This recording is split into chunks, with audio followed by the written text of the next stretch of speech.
el resumen de sonido no, solamente lo que nos falta.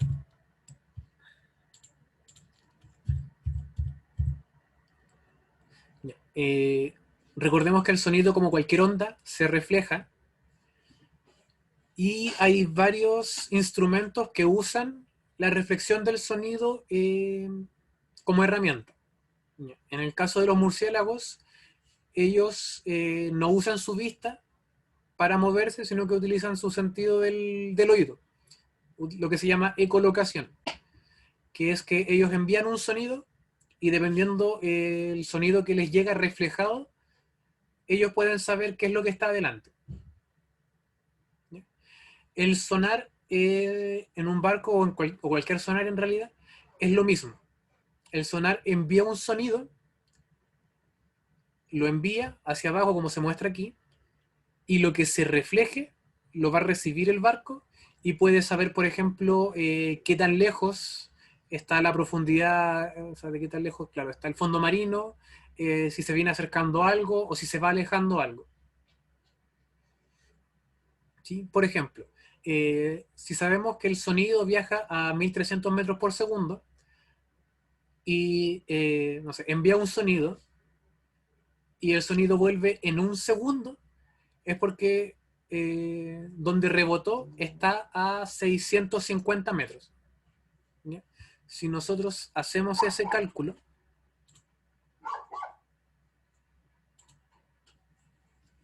¿ya? Nosotros tenemos que la rapidez del sonido son 1300 metros por segundo. Y si sabemos que rapidez es igual a distancia partido en el tiempo, nosotros podemos despejar rapidez por tiempo y nos puede dar la distancia.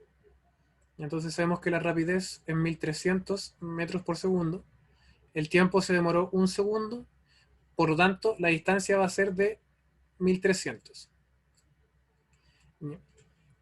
Pero es lo que se demoró en ir y volver el sonido.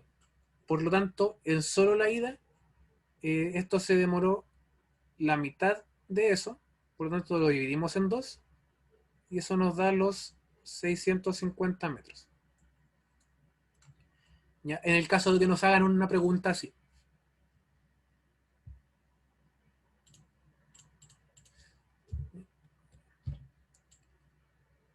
¿Ya? El eco y la reverberación son fenómenos distintos de la reflexión del sonido.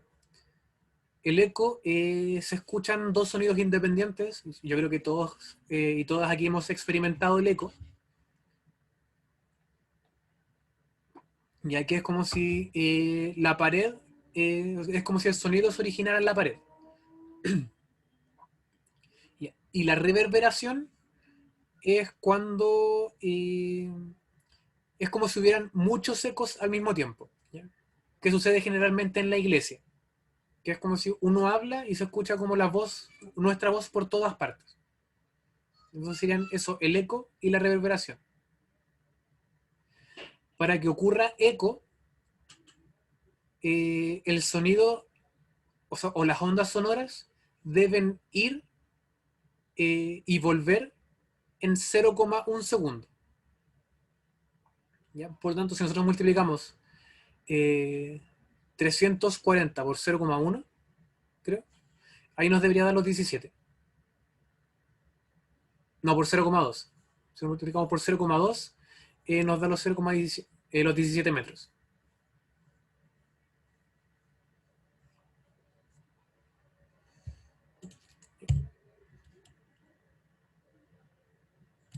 ¿Ya? Y ahí está la fórmula al tiro al ISO. Ahí está la fórmula para calcular el eco.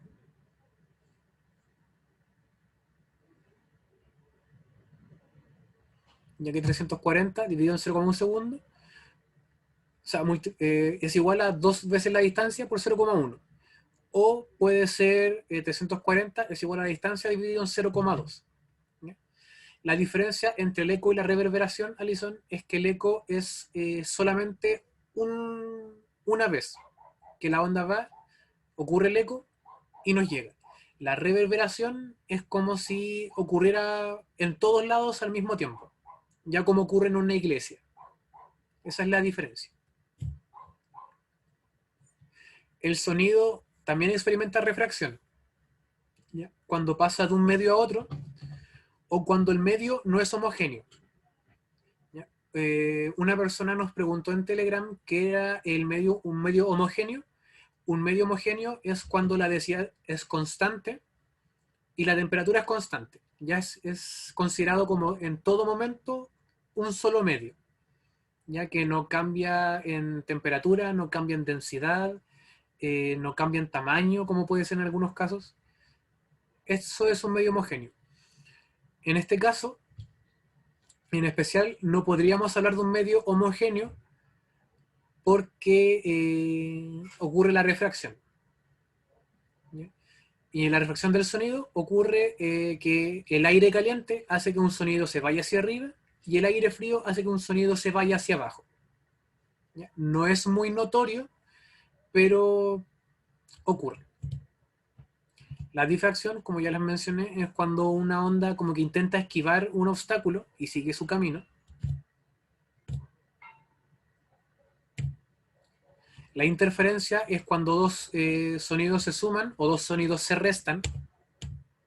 Las ondas sonoras no se polarizan. Recuerden que solamente las ondas electromagnéticas se pueden polarizar. La resonancia. La resonancia ocurre cuando... a ver, primero, todos los objetos tienen una vibración natural. Ya, por ejemplo, si ustedes golpean una copa de cristal y tiene un sonido característico, esa sería su vibración natural. ¿Ya? Si nosotros golpeamos una campana y tiene un sonido característico, esa sería su vibración natural. La resonancia ocurre cuando nosotros hacemos que un objeto que tiene su resonancia natural reciba una onda con la frecuencia específica de su resonancia natural. Por ejemplo, si una campana tiene una resonancia natural de 1000 Hz, si nosotros le hacemos llegar una onda sonora de 1000 Hz o lo golpeamos con una frecuencia de 1000 Hz, la amplitud de dicha onda se va a multiplicar exponencialmente. ¿Ya? No sale aquí.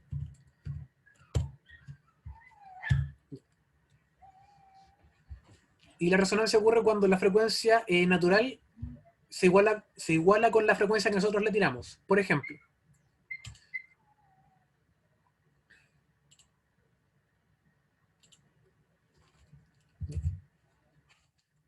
si nosotros tuviéramos una onda de esta forma, si nosotros hacemos resonar esta onda, la onda comenzaría a moverse más o menos así.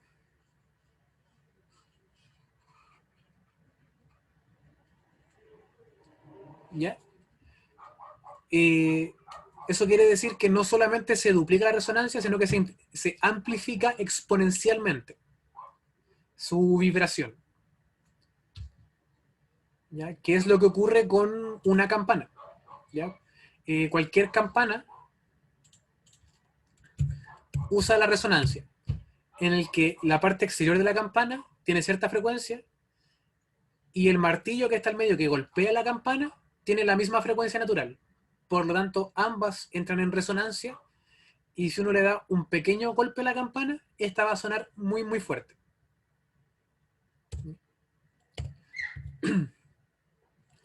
Y al momento de construir o de realizar cualquier construcción a gran escala, hay que tener en cuenta la resonancia natural de la construcción. Eso porque en 1940 la construcción de un puente en Estados Unidos entró en resonancia natural con una corriente de viento que pasó en ese instante. Y entró en resonancia tan fuerte que el puente colapsó y se rompió. Es por esta razón, por ejemplo, que en los puentes los militares no pueden marchar. Ya tienen que romper su marcha, porque si la marcha entra en resonancia natural con el puente puede colapsar. ¿Ya? Debido a la resonancia. Sí, la resonancia solamente afecta la amplitud. La amplitud es la que aumenta exponencialmente. Y lo otro que no vimos fue el efecto Doppler. El efecto Doppler es la vibración aparente de la frecuencia, perdón, la variación aparente de la frecuencia, debido al movimiento relativo entre la fuente emisora y el que está oyendo esa fuente emisora. ¿Ya? Por ejemplo, el caso más típico es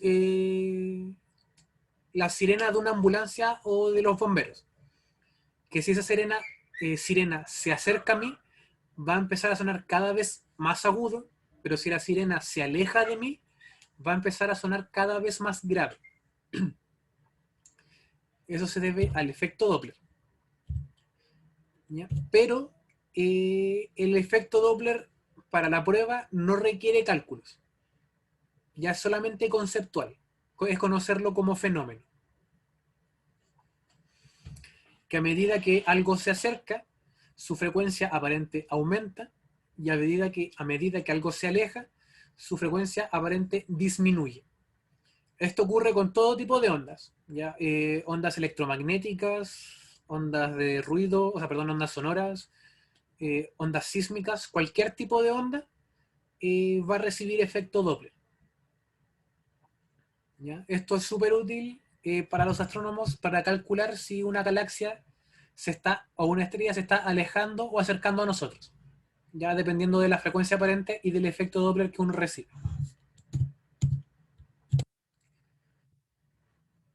Y es para cualquier movimiento relativo, ya sea que nosotros nos acerquemos a la sirena o que la sirena se acerque a nosotros, o que nosotros nos alejemos o la sirena se aleje. Y ahí eso no entra. Ahora sí, ¿alguna pregunta con lo que vimos en este resumen perdón, con lo que no habíamos visto de sonido? ¿Alguna pregunta?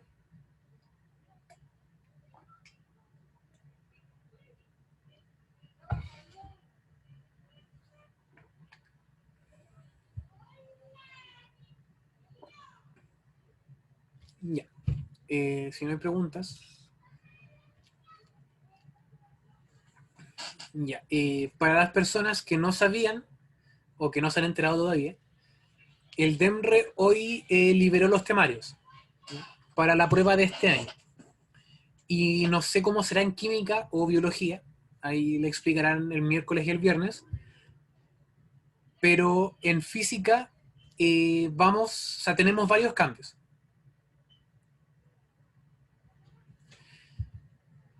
¿Ya? Y esos cambios los vamos a revisar ahora. Y dichos cambios, o sea, tenemos que revisar los cambios porque tenemos que entonces cambiar el calendario. Lo bueno es que ondas es lo mismo de siempre.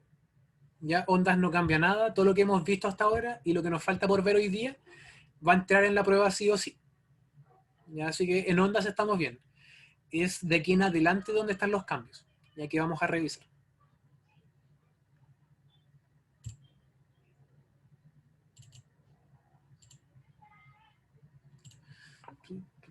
Profe, Sí, dime. ¿este grupo tiene grupo de WhatsApp? De WhatsApp no sé, tenemos grupo de Telegram, Ay, pero no sé si ah. de WhatsApp, porque por... Es que en todo el otro grupo donde estoy, todos tienen grupo de WhatsApp, entonces quería preguntar, pero no, no uno del Telegram ahí. sí, no, lo que pasa es que, o sea, si ustedes quieren hacer un grupo como Física 3, yo no tengo problema, Ya, pero yo no voy a estar en ese grupo. Ya es todo lo que puedo decir. Ahora, si ya se quieren entiende, profe. compartir el link, denle, no me ponga. Ya, ahora sí les pido que cualquier consulta que tengan, eh, abran el micrófono. ya porque si abro el chat, se va a ver feo. Sí, se va a ver negro como ahora, como se ve ahora. Y así cualquier consulta, pueden por favor realizarla por voz. Ya ves, el temario de física para el proceso de admisión 2022, por ahora, módulo común. ¿Ya? Para las personas que den el electivo, vamos a dar el temario de electivo, pero en su momento, ya cuando corresponde. Ya, primero, ondas. Todo lo que hemos visto de ondas entra. ¿Ya? Características y fenómenos básicos de la onda, que lo hemos revisado harto hasta ahora. Ondas sonoras, sus características y fenómenos, como es tono, timbre, altura, que lo hemos revisado harto. Nivel de sonoridad, que son los decibeles, pero cualitativamente, ya sin cálculo. Eso quiere decir que, como les expliqué la semana pasada, mientras más lejos esté uno de la fuente sonora, va a sonar más débil. Eso quiere decir nivel de sonoridad. Que igual les podría pasar una fórmula que no van a aplicar, pero sería útil que la supieran. Efecto Doppler, que es lo que acabamos de ver, eco, resonancia e interferencia. Y esos son todos los fenómenos que van a entrar en las ondas sonoras. El espectro auditivo y electromagnético, contaminación acústica y lumínica, que eso nos falta por ver. Recuerden que el espectro auditivo va desde los 20 hasta los 20.000 Hz, y el electromagnético, que va desde las ondas de radio hasta las ondas, hasta los rayos gamma, creo.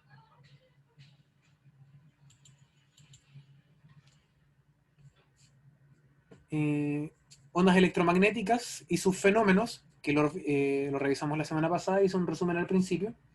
Espejos planos, curvos y lentes, que es lo que vamos a revisar ahora. Propagación y absorción de ondas sísmicas, que por calendario deberíamos revisarlo casi al final, pero ahí tenemos que ver. Y dispositivos y artefactos tecnológicos a base de ondas. El sismógrafo, que lo vamos a revisar, la radio, que usa ondas de radio, como que no tiene mucho brillo, fibra óptica, que también lo expliqué en el resumen, etcétera, entre varias otras cosas. Es posible que hagamos una clase dedicado o no sé, un PPT que subamos, dedicado exclusivo a esto, a los dispositivos y artefactos tecnológicos. ¿Alguna consulta respecto a ondas? ¿Ya? Recuerden hacer las consultas por voz y no por escrito.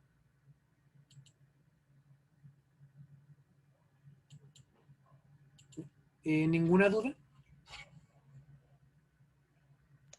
Aparentemente no. Todo claro de momento. Mecánica, que es la unidad que deberíamos ver después de esto, pero tenemos que conversarlo con los coordinadores. Y con química y biología. Ya porque si llegamos a... O sea, al menos en física se redujo harto la materia. Si bien se agregó una parte, igual se redujo harto. Por lo tanto, dependiendo también de la fecha que nos dé el DEMRE, podríamos aplazar algunas semanas el electivo. Características principales de la cinemática, como son la trayectoria, la posición, rapidez media, velocidad media, diferencia entre distancia, trayectoria, recorrido, desplazamiento. Relatividad galileana, que lo vamos a ver, movimiento rectilíneo uniforme, movimiento rectilíneo uniforme acelerado, movimientos verticales, leyes de Kepler, que van a entrar las tres leyes de Kepler, y la tercera ley va a entrar para calcular el periodo y el radio, pero no otro cálculo, no un cálculo de área, sino un cálculo de radio, lo especificaba harto el temario. Van a entrar los principios de Newton, van a entrar los tipos de fuerza, ¿sí? Fuerza roce, elástica, tensión normal, de gravedad, y va a entrar la ley de gravitación universal en mecánica. Por calendario deberíamos verlo después de que terminemos ondas, pero hoy tengo que conversarlo nuevamente con los coordinadores. Energía. Vamos a ver conservación de la energía mecánica, trabajo mecánico y potencia mecánica, relación entre el trabajo y la energía, disipación de energía por roce, probablemente, escalas de temperatura en Kelvin, Fahrenheit y Celsius, dilatación térmica, calor y conservación de la energía, calor latente y cambios de fase, transmisión de calor, parámetros de actividad sísmica y tectónica de placas. Ya, es muy probable que las ondas sísmicas las mezclemos con esto, con parámetros de actividad sísmica y tectónica de placas, ya que metamos todo en una misma clase. De energía y mecánica salió momentum e impulso. Dilatación térmica creo que entraba solamente conceptual. Y en cuanto a escala de temperaturas, entró Fahrenheit. Ya antes no entraba la escala de Fahrenheit, ahora sí entra.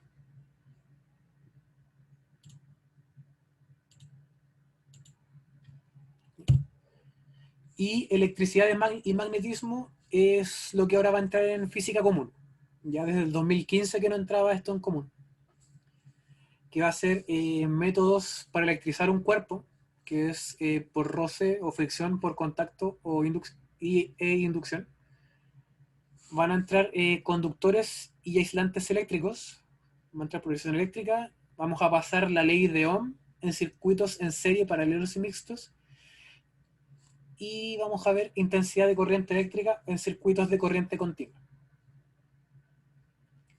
Ya, esto es lo más nuevo que entra en la prueba respecto a años anteriores. Ya estuvieron 6 años, creo, la prueba, sin entrar electricidad y magnetismo en común. Y ahora sí va a entrar en común. Eso es los cambios para la prueba de admisión. ¿Alguna pregunta que tengan respecto a los cambios o no?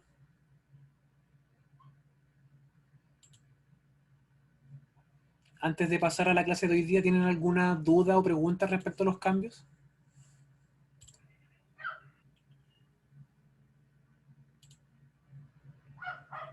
¿No? ¿Nadie?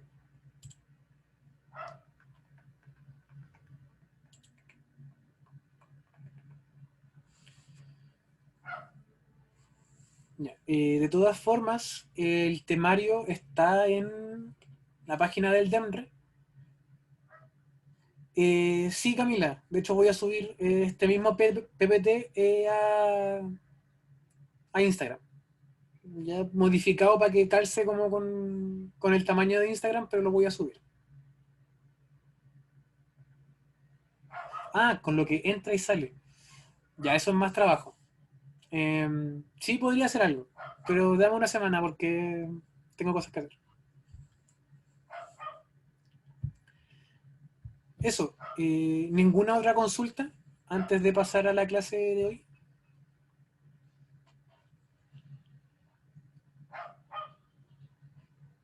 Profe, Sí. más o menos en qué fecha sería como ese, no sé si habrá un ensayo sobre solo ondas o tienes vagos, así como ensayos chiquititos, no sé. Sí, la próxima semana tenemos el control de ondas. Ya es que no he encontrado ninguna eso, los calendarios de cada, encontré solo el de matemática en MOL y lo otro no lo encontré, entonces. Es que no quisimos subir el calendario porque como se venía un probable cambio en el temario, como pasó, no quisimos subir el calendario. Ahora que sí tenemos como esto listo, vamos a poder realizar el calendario de forma más eficaz. Ya igual Ya, va a pero el depender, ensayo sí o sí en la otra semana, no lo sé, ¿no? porque Ya, física 3 y física 4 estamos adelantados con respecto a física 1 y física 2. ¿Ya? Nosotros vamos a ver luz, y ellos, física 1 y 2, están recién o sea, perdón, ellos están recién en luz y nosotros ya vamos a ver óptica. Por lo tanto, dependiendo qué tanto avancen esos grupos hoy día, es si podemos nosotros realizar el control la semana que viene o la semana subsiguiente. Ahí ya, profe. Igual muchas gracias por los datos, que igual estaba nerviosa donde no sabía el horario y todo eso. no hay problema. Ahí Cote subió eh, los cambios que están para la prueba este año. Ya para que si quieren lo pueden copiar y pegar en algún texto, no sé. Ya, pero igual yo creo que dentro de esta semana podría estar subiendo una infografía a la página de Instagram del PRE. Y ahí de todas formas voy a subir este PPT a Drive y a Moodle, ya para que lo puedan ver. Javiera, según tengo entendido, aún no se ve la fecha para la prueba porque primero seguimos en pandemia, ya no podemos tener una fecha clara de eso, así que no podemos saber, de hecho el DEMRE aún no puede saber bien cuándo va a ser la prueba. Sí, pero apenas tengamos esos datos, desde Coordinación General les van a hacer llegar la información. ¿Ya? Eso, ¿alguna pregunta que tengan antes de empezar la clase como tal de hoy día?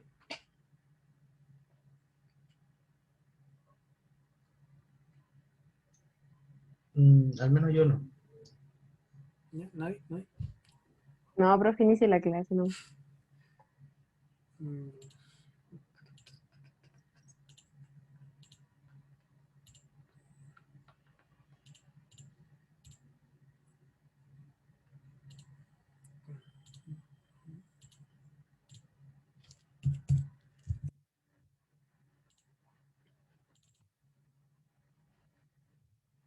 ¿Se ve bien el PPT, cierto? Sí, profe, se ve bien. Ahí se Ya, ve bueno. bien. Vale, vale. Bla, bla. Ya. La refracción, recordemos, es el cambio de medio. Eso ya lo vimos. Ya, la reflexión total interna, que es lo que les comentaba en el otro resumen, que es cuando un rayo se refracta al pasar de un medio con mayor índice de refracción a uno con menor índice de refracción, llega a un ángulo que es conocido como ángulo crítico, que la luz no puede salir de la interfase, y si se supera el ángulo crítico, la onda no se refracta, sino que se refleja completamente. ¿Ya? Al intentar pasar de un medio con mayor índice de refracción a un medio con menor índice de refracción. Y esto no ocurre al revés. Ya si pasa de un medio con menor índice de refracción a un medio con mayor índice de refracción, nunca va a haber reflexión total interna. Y eso es súper importante.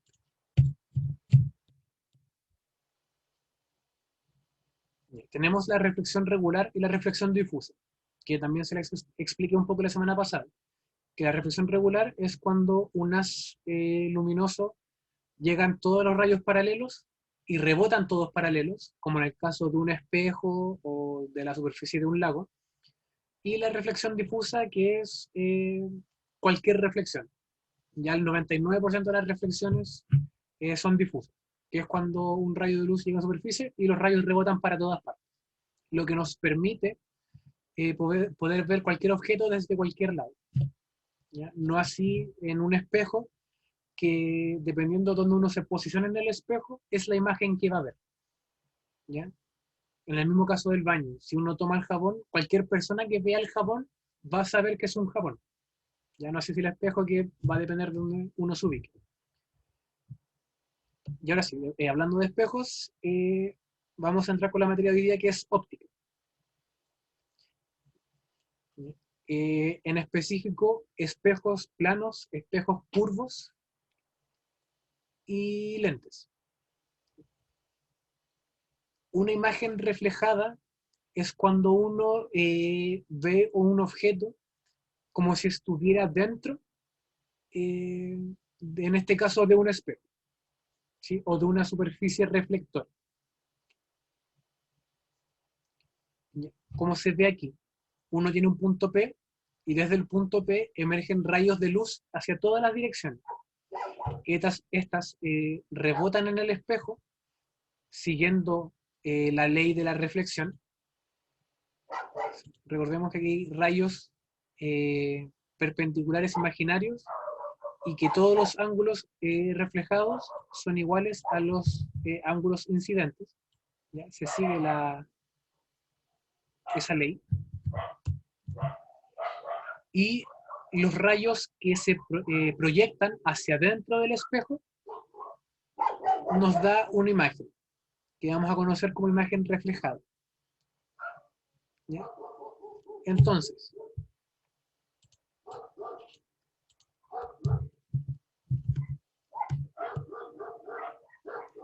Profe, disculpe, ¿podría repetirlo, por favor?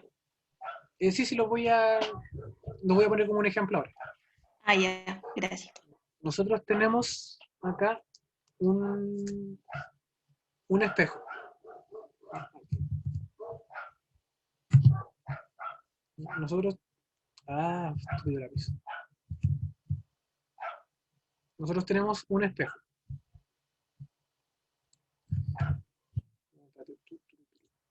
Ya tenemos un espejo. Y en este espejo se pone cierta figura. Ya una figura hacia arriba. De esta figura van a salir muchos rayos. Ya va a salir un rayo que rebota aquí, un rayo que rebota acá.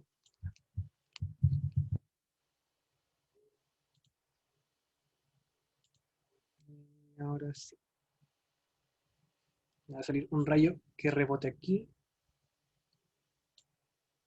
un rayo que va hacia abajo y un rayo que va hacia arriba. Ya, estos rayos que provienen desde este punto se van a reflejar, ya, siguiendo la ley de reflexión.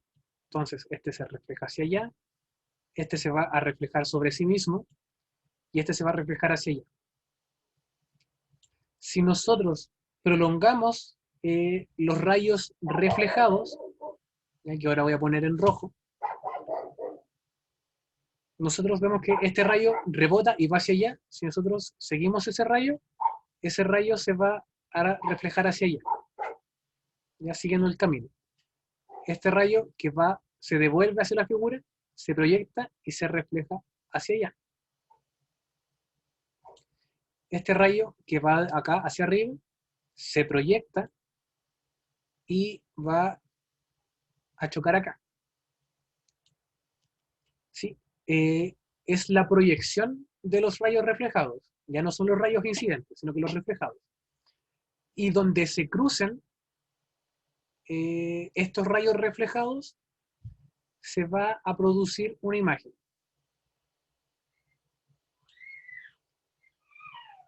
¿Sí? Que esa imagen va a ser, en el caso, va a ser aquí. Ya. Si los ángulos hubieran sido perfectos, ya, porque claramente lo hice como todo ahora a la chunte, si los rayos hubieran sido perfectos, la imagen que se formó dentro del espejo tendría que haber sido de igual tamaño que el objeto, tendría que haber sido derecha y tendría que haber estado a la misma distancia. ¿Ya?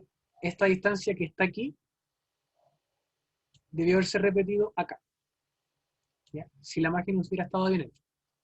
Entonces, lo importante de la reflexión en un espejo es que son los rayos reflejados los que se propagan hacia el espejo, ¿ya? O los que se proyectan hacia el espejo, para poder ver la imagen. ¿Ya? Y la imagen reflejada en un espejo plano, o en un espejo cualquiera, puede tener ciertas características. Puede ser virtual o real, puede ser derecha o invertida, puede ser de menor tamaño que el objeto, igual tamaño que el objeto, o mayor tamaño que el objeto. Una imagen virtual es una imagen que está dentro del espejo. En cambio, una imagen real es una que se forma fuera del espejo o fuera del lente. Una imagen derecha es una imagen que, como su nombre lo dice, está derecha. Eso quiere decir que si la flecha está mirando hacia arriba, la flecha en el espejo también va a estar mirando hacia arriba. Y una imagen invertida es una imagen en la que si la flecha está apuntando hacia arriba, su imagen va a estar apuntando hacia abajo. O si una flecha está apuntando hacia la izquierda, su imagen va a estar apuntando a la derecha. Ya, eso es una imagen invertida. Y la de menor, igual o mayor tamaño, yo creo que se explica por sí sola. ¿Ya? Menor tamaño que el objeto, igual tamaño que el objeto, o mayor tamaño que el objeto.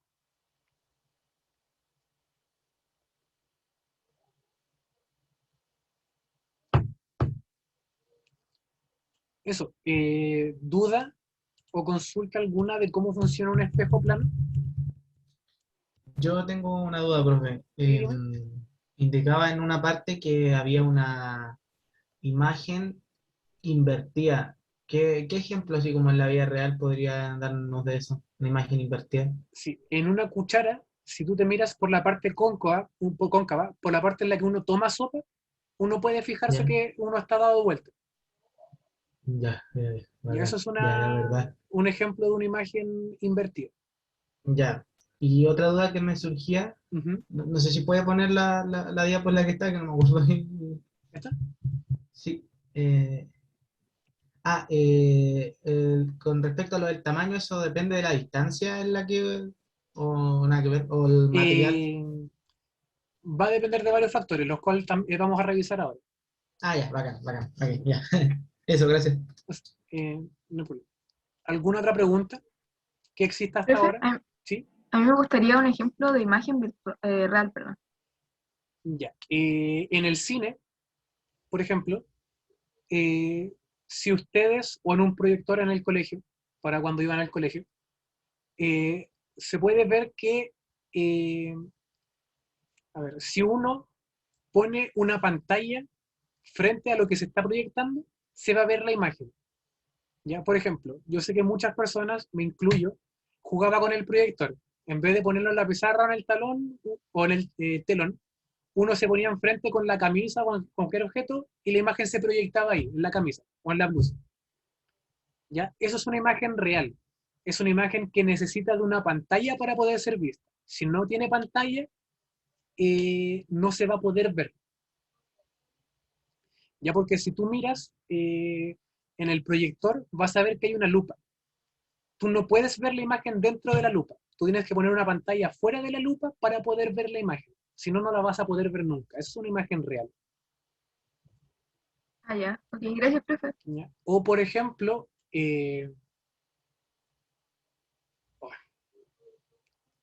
no me acuerdo cómo se llama, pero es lo que ocurre en Star Wars o con Miku, que es como que proyecta la imagen y se ve real, un holograma. Los hologramas son imágenes reales, ya que utilizan polvo generalmente para que se pueda ver la imagen ahí, así como en vivo.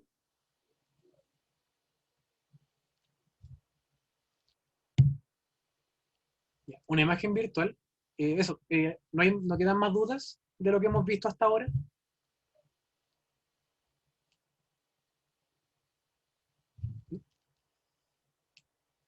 Una imagen virtual, como ya lo mencioné, es una imagen que se forma dentro de un espejo o de un lente. Ya es súper simple. La imagen se ve dentro del espejo. Uno ve un espejo o el objeto en sí mismo y ve la imagen dentro de ese objeto. Una imagen real, en cambio, es una imagen que realiza una proyección de esa imagen, que se necesita de otro algo, otro ente, para poder ver esa proyección.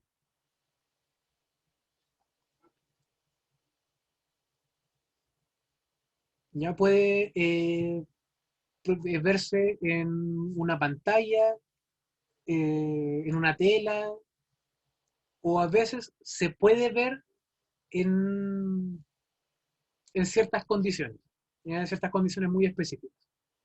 Como por ejemplo el caso de la cuchara. Si la cuchara por el lado cóncavo, se ve una imagen dada vuelta.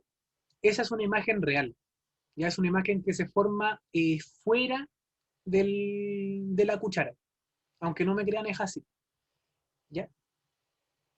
En una cuchara cóncava, o sea, por el lado cóncavo, la imagen que está dada vuelta se forma fuera de la cuchara. Profe, ¿Sí? entonces las imágenes reales se forman afuera de las cosas y las virtuales adentro de las cosas, en pocas palabras. Claro, en pocas palabras eso sería. Y también, eh, también lo vamos a ver más adelante, no lo menciono más adelante. Reflexión en un espejo plano. Como ya le mencioné, la distancia entre el objeto y el espejo va a ser la misma distancia que va a existir entre el espejo y el objeto, o sea, perdón, y la imagen, ¿ya? Y esta siempre va a ser derecha y va a ser del mismo tamaño. Siempre, siempre, siempre en un espejo plano, la imagen va a ser derecha, es decir, si la flecha apunta para arriba, la imagen va a apuntar para arriba, va a ser virtual, se va a formar dentro del espejo, y va a ser del mismo tamaño que el objeto. ¿Ya? Si el objeto tiene una altura de 2 metros, su imagen también va a tener una altura de 2 metros. ¿Ya? Sin embargo, uno puede decir que es evidente que están como invertidas, entre comillas, de izquierda a derecha. ¿Ya? Entre comillas pongo porque si uno levanta el brazo izquierdo, es como si la imagen levantara el brazo derecho. ¿Ya? Pero, no sé, pues, si yo levanto de este lado, en el espejo también se va a levantar este lado. Ya en cambio, en un espejo curvo, si yo levanto esta mano, el espejo va a levantar la otra mano, ¿ya? Que sería derecha y derecha, pero va a ser en lados opuestos. ¿Ya?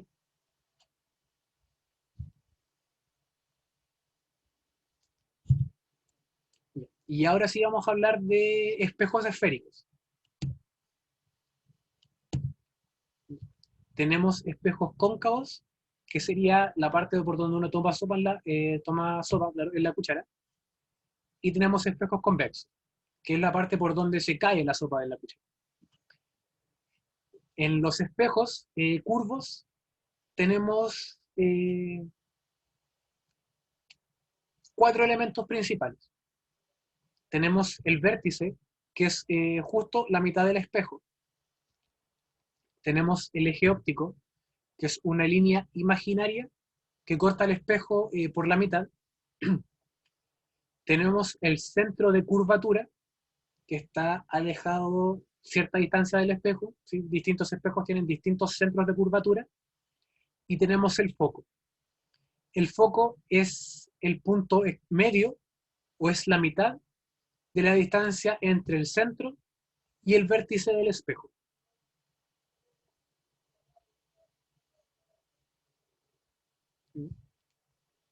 El espejo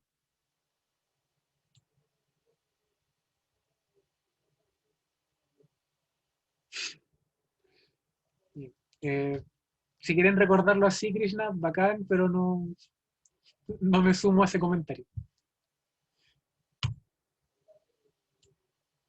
En los espejos cóncavos, el foco y el centro están fuera del espejo, ¿sí? El espejo se ubica hacia acá, el foco y el centro están fuera del espejo. Es un espejo cóncavo. En un espejo convexo, el foco y el centro están dentro del espejo. ¿Ya? Eso como datos. Sí, Nicolás, dime.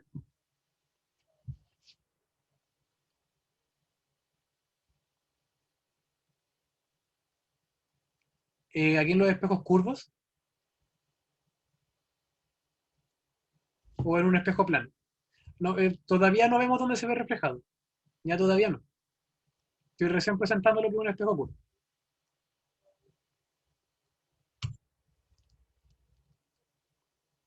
¿Ya? Esos son elementos. Centro de curvatura es la mitad es una distancia que está entre la distancia que está entre el centro y el espejo. El foco es el punto medio entre el centro y el vértice. El eje óptico es una línea imaginaria que está justo a la mitad. El vértice está justo a la mitad del espejo. Y la distancia entre el centro y el foco es la misma distancia entre el foco y el vértice. O el foco es el punto medio entre el vértice y el centro. ¿Sí? Ahora, si nosotros y nosotros hacemos una circunferencia, vamos a ver que dicha, y la intentamos hacer calzar, que probablemente no lo vamos a hacer nunca, con el espejo, ahí. Y así intentamos hacer calzar esta circunferencia con el espejo, el radio de la circunferencia o la distancia radial va a ser la misma distancia que hay entre el centro y el vértice. ¿Ya? O dicho de otra forma, si nosotros cortamos un espejo, o sea, o cortamos una esfera y le hacemos espejo, la distancia entre el centro y el vértice va a ser la distancia radial, va a ser el radio, ¿ya? Para un círculo o una circunferencia bien hecha. Entonces, si le hacen una pregunta, el centro es el radio con el cual se hace el espejo de una esfera. O uno parte una esfera, el centro sería igual al radio de esa esfera.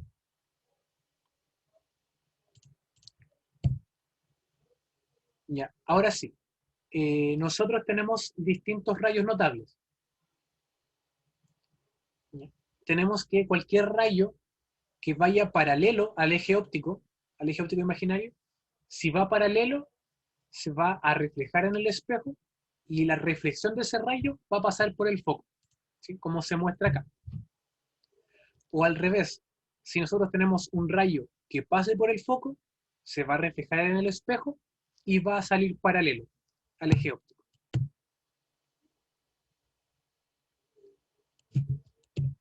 ¿Ya? Entonces, si nosotros tiramos un rayo que vaya paralelo al eje óptico, su reflexión va a pasar por el foco. En cambio, si nosotros tiramos un rayo que pase por el foco, su reflexión va a ser paralela al eje óptico. ¿Ya? Y de igual forma que en un espejo plano, el lugar donde se encuentren, a ver, por ejemplo, si nosotros tenemos nuestra figura aquí, de aquí salen los rayos, el lugar donde se encuentren los rayos reflejados, se va a formar la imagen. ¿Ya? En este caso, en ese punto. Lo voy a hacer de otro color. La flecha negra es el objeto original y la flecha aquí, violeta, es la imagen. ¿Ya? Y lo otro, la imagen siempre se forma desde la línea de equilibrio hacia los rayos. ¿Ya? La imagen nunca se va a formar desde donde chocan los rayos hacia la línea de equilibrio. ¿Ya? Eso está mal. La imagen parte desde la línea de equilibrio y se forma hacia donde se juntan los rayos de luz o los rayos reflejados.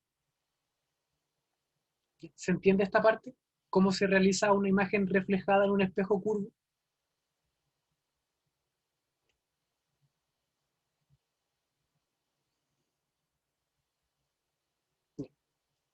Aprovechando, tenemos más rayos notables. Ya no son solo dos, son 4. Si nosotros tenemos otro rayo que caiga justo al vértice, también, si desde aquí parte un rayo que choca justo en el vértice, se va a reflejar con el mismo ángulo con el que vino. Es decir, se va a reflejar de la misma forma. Y tenemos otro rayo notable que voy a poner en azul, que es que si nosotros tenemos un rayo que pasa por el centro de curvatura, si que pase justo por el centro de curvatura, se va a devolver por el mismo centro de curvatura. ¿Ya? Y si se fijan, más o menos todos los rayos se juntaron en un mismo punto. Ya nuevamente, si lo hubiera hecho con compás, con transportador, con regla, todo bien hecho, se habrían juntado todas las líneas en un mismo punto. ¿Ya? Y es donde se juntan todas las líneas, donde se forma la imagen. Para formar la imagen, ya sea en el colegio, en una prueba, lo que sea, no es necesario que tiren todos los rayos. ¿Ya? Con que tiren 2 rayos basta. Ahí ustedes ven qué rayos les sirve más. Pero con que tiren 2 rayos es suficiente.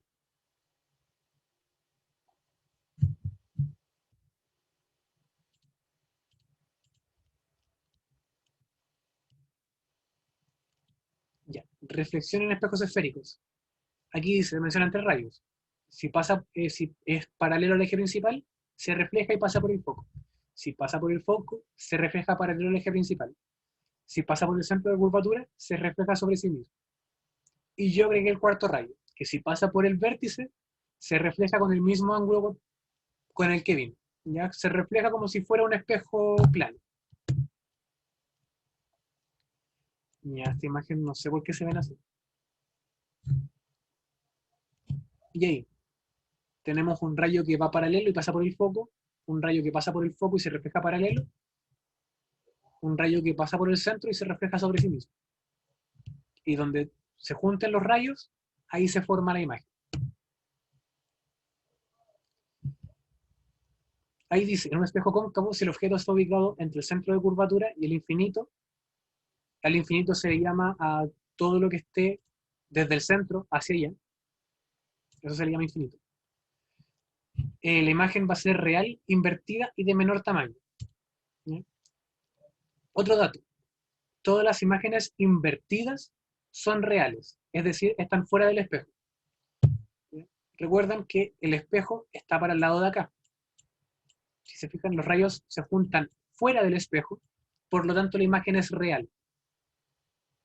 Dato, todas las imágenes invertidas son reales, o sea, claro, son reales. Todas las imágenes derechas son virtuales. Eso se cumple el 100% de los casos, en espejos, en lentes, en todo. Si es invertida, es real, si es derecha, es virtual. Si tenemos un objeto que se ubica justo en el centro y se tiran los rayos, la imagen va a estar también justo en el centro. Y nuevamente, va a ser real, invertida, pero en este caso de igual tamaño. Si la imagen se ubica entre el centro y el foco, la imagen va a ser real, invertida y de mayor tamaño. Si la si el objeto se ubica justo en el foco, los rayos nunca se van a juntar, por lo tanto no hay imagen. ¿Por qué los rayos nunca se juntan? Porque si se fijan, si este rayo va paralelo, pasa por el foco. Este rayo pasa por el centro, se va a devolver sobre sí mismo. Si nosotros tenemos un rayo que pasa por el foco, ese rayo nunca va a chocar con un lente. Si tenemos un rayo que pasa por el vértice, se va a reflejar sobre sí mismo, se va a reflejar con el mismo ángulo con el que viene. Y si nosotros proyectamos este rayo, o proyectamos todos los rayos hacia el otro lado, todos los rayos proyectados, si se proyectaran bien, son paralelos entre sí. Y como todos sabemos, los rayos paralelos jamás se van a juntar. Por lo tanto, si nosotros tenemos que un objeto se ubica justo en el foco, nunca vamos a tener imagen, ni virtual ni real. En cambio, si nosotros tenemos un objeto se ubique entre el foco y el espejo, vamos a tener una imagen derecha, virtual y de mayor tamaño que el objeto. ¿Ya? Es este principio el que usan los espejos de maquillaje, ¿ya? O los espejos que aumentan. Ya que si uno se ubica entre el foco y el vértice, la imagen que se ve en el espejo se va a ver mucho más grande. ¿Ya? Y para las personas que tengan espejos de maquillaje o espejos cóncavos, se pueden dar cuenta que o pueden intentarlo, que si uno se aleja del espejo, la imagen se va a invertir. ¿Ya? Y si uno se ubica en cierta parte del espejo, no se va a ver imagen, se va a ver todo borroso. Y eso es porque se está ubicado justo en el foco del espejo.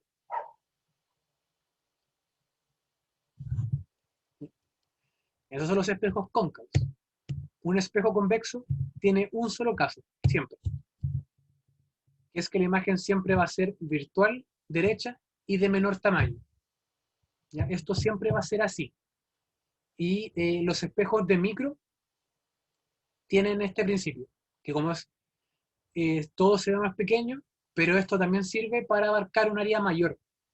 ¿Sí? Si ustedes ven un espejo de micro, van a ver que no se ven solamente ustedes mismos, sino que ven mucho más, ven casi toda la micro, ya con esos espejos.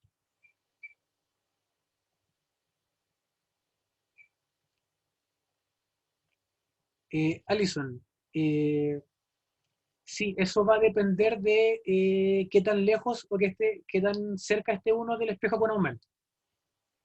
Y eso igual va a depender del tamaño. Mientras más cerca esté uno del espejo, más grande se va a ver en un espejo de esos. ¿Ya? Y déjenme ver si aquí hay alguna simulación de reflejo.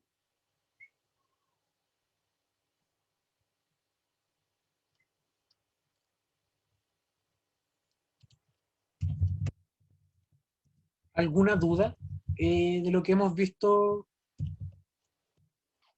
hasta ahora?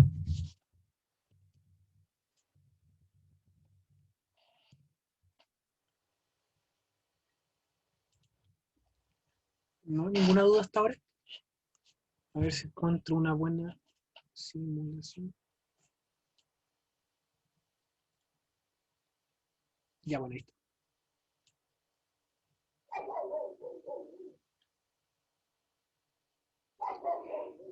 No, Cote, no siempre. Y sí, un espejo convexo sería lo de los autos. Sí, también los de las micros. Ya, ¿se ve la página de internet?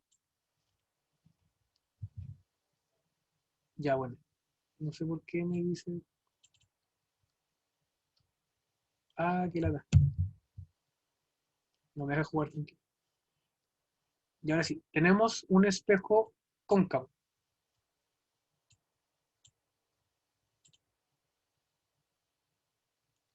Aquí tenemos un espejo cóncavo. Si pueden ver, si nosotros alejamos la imagen, va a partir desde cierto punto. Si nosotros vamos acercando la vela, la imagen se va acercando a la vela entre el centro y el foco y se va agrandando. ¿Ya?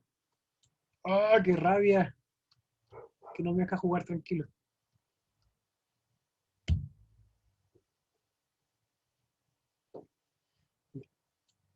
Vamos acercando, la imagen se va agrandando y se va acercando al centro. En el centro están en el mismo punto, y si nosotros nos seguimos acercando al espejo, la imagen se va a ir agrandando. Se va a ir agrandando cada vez más. En el foco no va a haber imagen, y si nosotros nos seguimos acercando, la imagen se va a ir achicando. ¿Ya? Va a ser más grande, pero sí va a ir achicando. ¿Ya? Entonces, nos alejamos un poco, la imagen se va a ir agrandando, se va a ir agrandando, hasta que ya no se ve. ¿Ya? ¿Se puede entender más o menos cómo funciona un espejo cóncavo?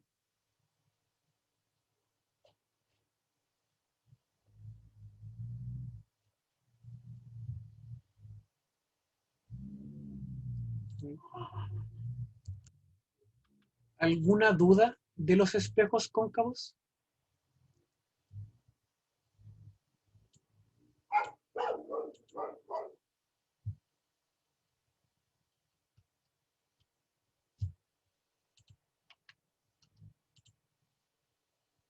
¿Ninguna duda?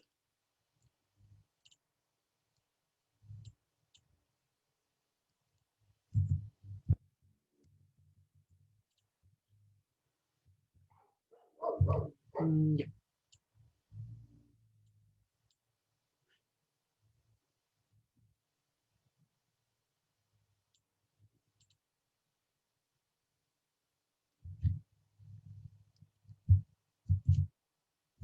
Y aquí encontré otra simulación que funciona un poco mejor.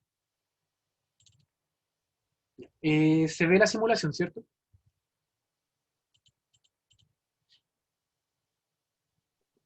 Sí, Ya, acá, empecé. Ya. Aquí estoy más allá del centro y la imagen se ve esta línea azul. A medida que me voy acercando, la imagen se va agrandando cada vez más. Y cuando ya paso al foco,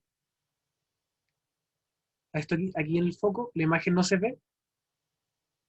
Y si yo voy más allá del foco, la imagen se va a ir cada vez más pequeña. Va a ser más grande que el objeto, pero va a ser más pequeño.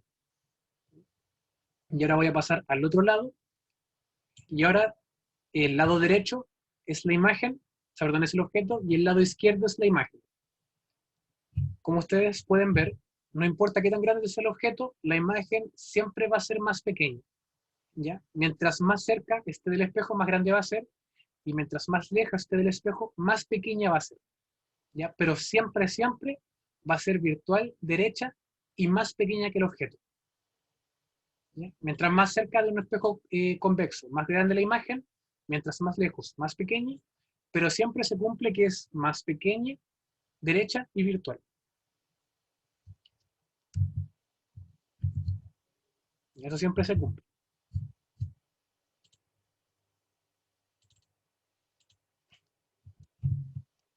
¿Ya? Y ahí hay una tabla que es el resumen de lo que hemos visto hasta ahora.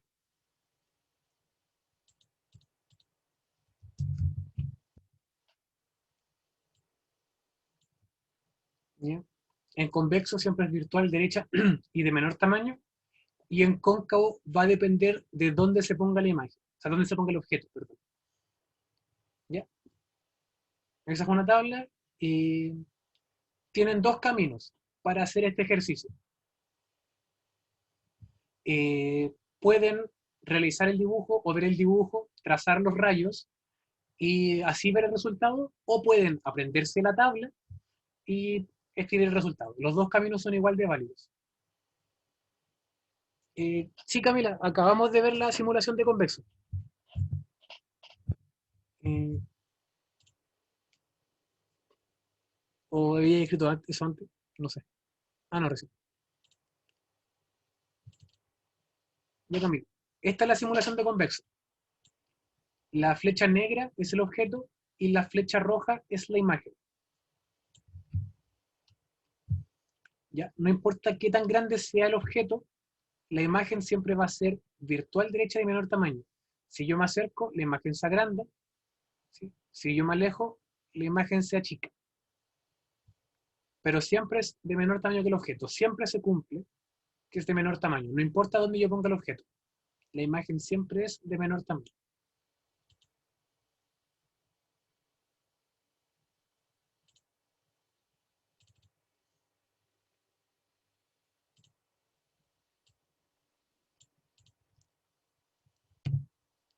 Ya.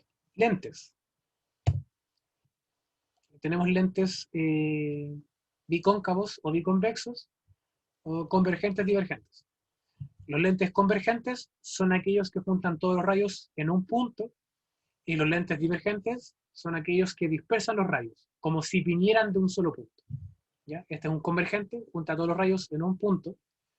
Este es un lente divergente y dispersa los rayos, pero si nosotros prolongamos esos rayos dispersados, es como si todo viniera de un solo punto. ¿Ya? Los lentes convergentes funcionan igual que un espejo cóncavo,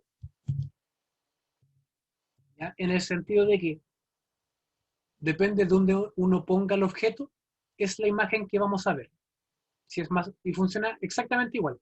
Si es más allá del centro, la imagen se ve al revés. Va a ser real, invertida y de menor tamaño. Si la ponemos el objeto justo en el centro, la imagen se forma justo en el centro. Si la ponemos entre el centro y el foco de un lado, la imagen se forma entre el centro y el foco del otro lado. O sea, perdón, más allá del centro, del otro lado. Sí, Camilo. A esa diapo o a la siguiente.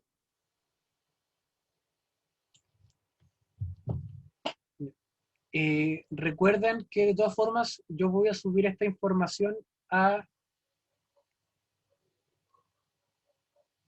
eh, a Moodle y a Drive. ¿Ya? Nuevamente, lo mismo que un espejo cóncavo. Si aprenden espejo cóncavo, aprenden espejo lente convergente.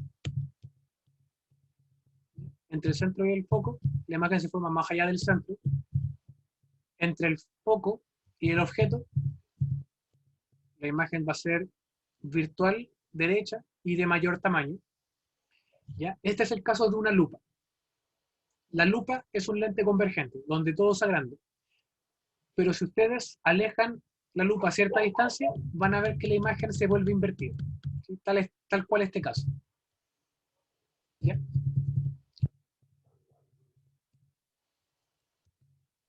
Y un lente divergente funciona exactamente igual que un espejo convexo. Las imágenes siempre van a ser virtuales, derechas y de menor tamaño. Y ahí está el resumen.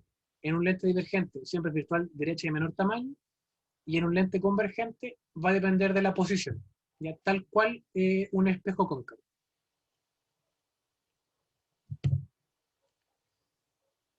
¿Ya? Y para este año, por lo que vi en el temario, no entran las enfermedades al ojo, ¿ya? Pero lo vamos a ver de todas formas, y lo voy a mencionar rápido. La luz, como se ve por aquí, va a entrar por la retina, o esta es la retina. ¿Cuál era la retina? Bueno, va a entrar por el globo ocular y va a rebotar en la retina. Sí, esta parte de atrás es la retina. ¿Sí? Que es como un proyector. Esto funciona igual que un proyector. ¿Ya? La luz pasa por un proyector y tiene que enviar la información a una pantalla. ¿Ya? Y dependiendo de cómo enfoque uno el proyector o dónde esté la pantalla, es qué tan nítida se va a ver esa imagen. En la miopía, la imagen se forma antes de la pantalla. ¿Ya? Por lo tanto, se necesita un lente para corregir esa enfermedad. Y para corregir la enfermedad se necesita un lente divergente. ¿Por qué? Porque la miopía hace que el cristalino acá junte los rayos de luz demasiado pronto. Entonces, para que no junte los rayos de luz demasiado pronto, se necesita un lente divergente que separe un poco los rayos antes de entrar. Un lente que separe los rayos, y al separarlos, los rayos se van a juntar un poco más atrás. Ya esa es la miopía. Está la hipermetropía, que es cuando la proyección ocurre atrás de la pantalla, no enfrente, ¿sí? O atrás de la retina. Entonces, necesitamos un lente que no separe los rayos, sino que junte los rayos un poco antes, debido a que el cristalino no puede juntar los rayos muy bien por sí solo. Entonces, se juntan esos rayos un poco antes y se vuelven a juntar en el cristalino. ¿Ya? Y eso hace que los rayos lleguen justo a la retina. Y el astigmatismo es una superficie irregular en la córnea. Por lo tanto, los rayos eh, llegan como dispersos, así como desordenados. Y eso se corrige con otro tipo de lente. Nuevamente, lo menciono porque según temario, estas enfermedades al ojo ya no van a entrar este año. Eso sería. ¿Alguna duda o consulta respecto a la clase de hoy?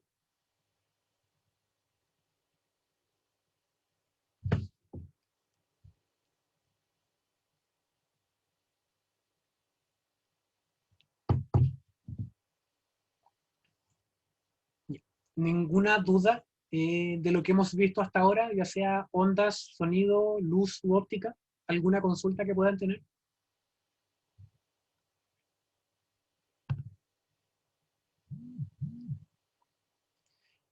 Denise, la próxima clase va a depender, gracias,